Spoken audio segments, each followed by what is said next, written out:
Hello guys, welcome to my blog video. তো এটা বানাচ্ছিল পাবদা মাছের ঝাল। তো প্রথমেই আমার মা মাছগুলোকে ভেজে নিয়েছিল ভালোভাবে।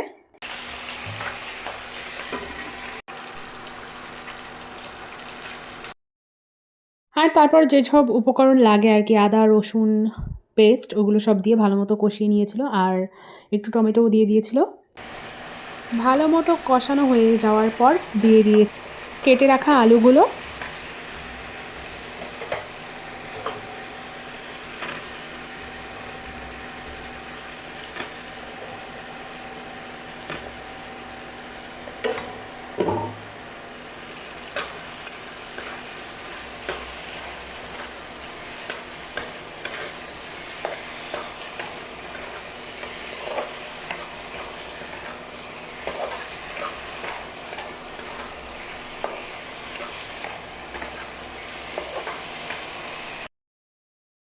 তারপর দিয়ে দিয়েছিল পরিমাণ মতো জল।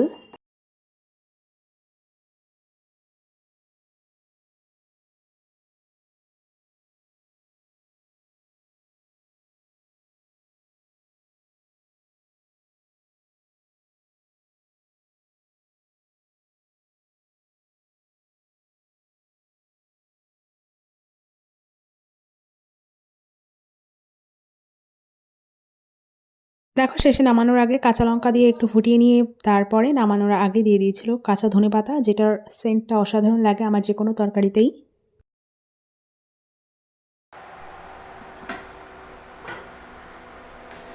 আর এটা ছিল সেদিন বিকালবেলার ভিডিও। আমার ভাই আসলে কিনে নিয়েছিল চপ, আর আমি এখান থেকে সস আমাদের বাড়িতে ছিল, ওটা নিয়ে খাচ্ছিলাম। দেন বাজারে আমার কিছু কাজ ছিল, কিছু গোটা মানে মশলা কেনার বাকি ছিল, তো আমি আর আমার ভাই মিলে চলে গিয়েছিলাম বাজারে। আর আসার সময় নিয়ে নিয়েছিলাম ফুচকা। বাংলায় গেলে চাষিরাও টাকা পাবে, আমাদের ব্যবসা করে কিন্তু যাবো পেলে একটা বার সেল করলাম এই টুকটুকির জন্য, এমনভাবে যাচ্ছে উল্টো দিকে ছিলাম আর এই যে আমি বাজারের ব্যাগে, মানে বাজারের ব্যাগ না ওটা, ওর ব্যাগটায় আমি নিয়ে নিয়েছিলাম জিনিসপত্র, আমার জায়গা মানে যেগুলো আমার কেনার জিনিস ছিল। ফোনে করে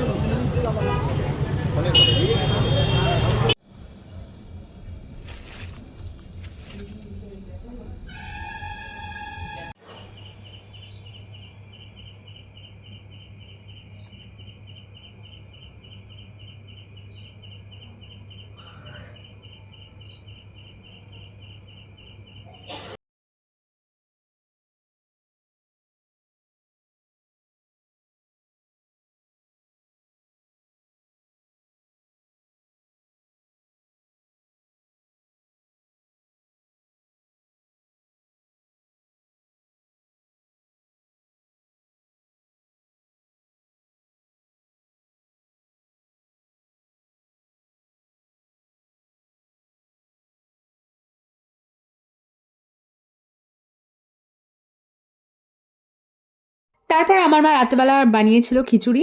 আর সাইডের ডিশ হিসাবে আমি এখানে ধনেপাতা বাটা, ডিম ভাজা আর মাছ ভাজা করেছিলাম।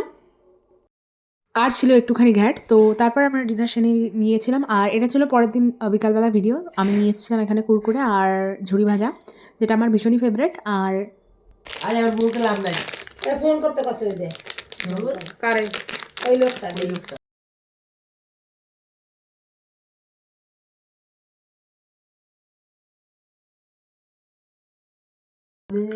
করে ফোন করবে না,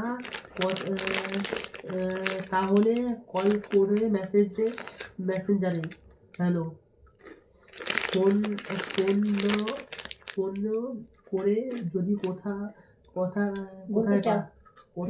কোথায় পারো কথা পারো, ফোন করে কথা বলতে পারে, এটা বলে হ্যাঁ হ্যালো দে, হ্যালো দে, তাহলে নাম্বার দেবো।